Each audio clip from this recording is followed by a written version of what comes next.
Elorm echoes. Every story has a voice.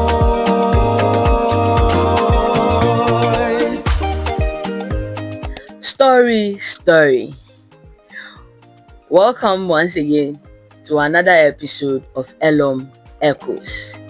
I want to believe you all enjoyed episode 1 of Elorm Echoes about Kofi and Amara, a love built on silence.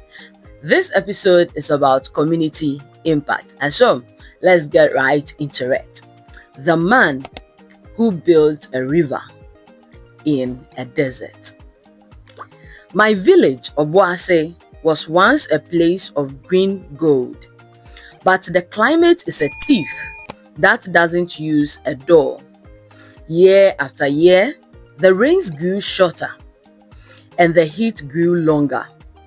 The youth fled to the city of Accra, leaving behind only the elderly and the dust. Kwesi was one of the few who stayed.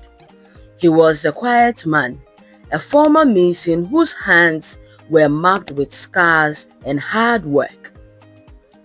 He lost his wife to fever years ago, and his only son had gone to the city and never sent a letter back. Kwesi lived in a small house at the edge of the valley, a place where the earth was so cracked it looked like a broken mirror.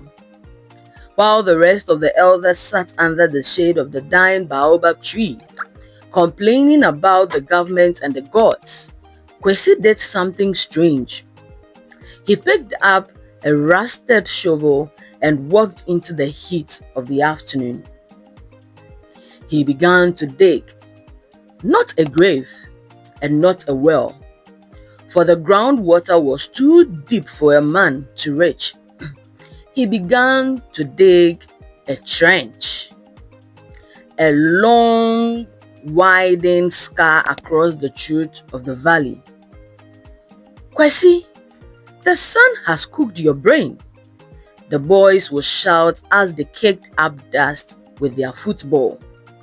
Old man, you are digging a path for water that will never come, the elders will sigh. Kwesi never argued. He would just wipe the salt from his eyes, lean on his shovel and say, the earth has a memory. We just have to remind it how to hold what it's given. For 2 years, Kwesi was a ghost in the valley. He dug during the dry season when the ground was like concrete. He moved boulders with levers made of scrap wood.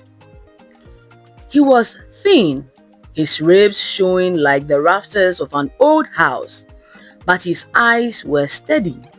He was building a series of small check dams and swales trapped for the rain.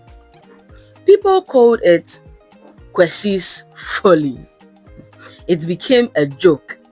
When someone did something useless, they would say, you are digging like Kwesi.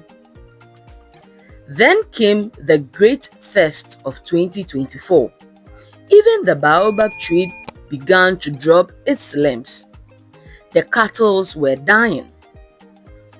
The village council met to discuss abandoning Obuase entirely.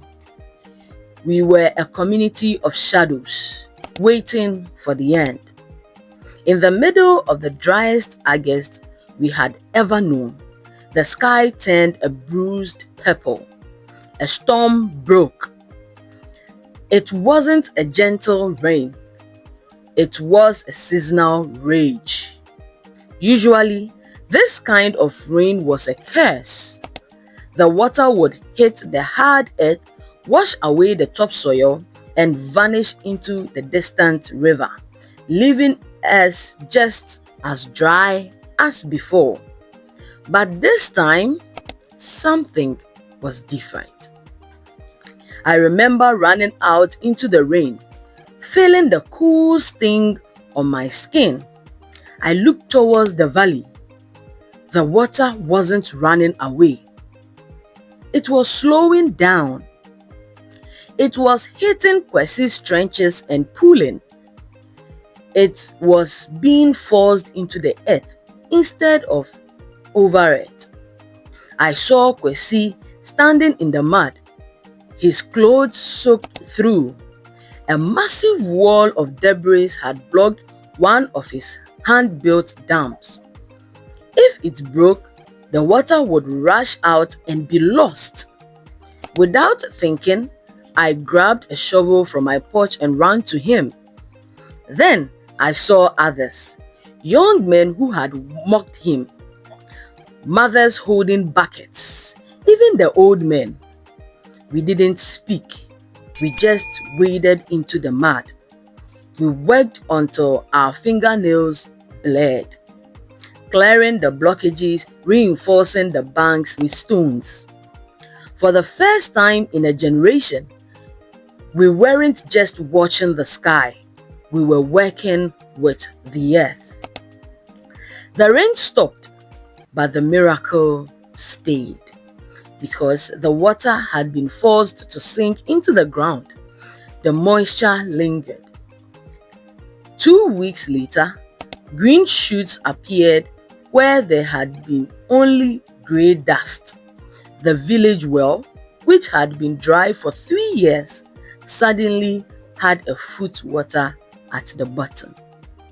Kwesi didn't give a speech. He didn't ask for an apology. He simply sat on a stone and watched the children splash in the small pond that had formed behind his main dam. The youth stopped leaving. They saw that the land wasn't dead. It was just thirsty for someone to care. We started a collective. We expanded Kwesi's trenches across the whole district. Today, Obuasi is an island of green in a sea of brown. We grow pepper, maize, and hope. Kwesi passed away like winter, but didn't leave any money. He never heard from his son, but at his funeral, the entire valley was present. We didn't bury him in a cemetery. We buried him on a ridge overlooking the valley he saved. One man with a shovel can change a landscape, but a community with a vision can change the future.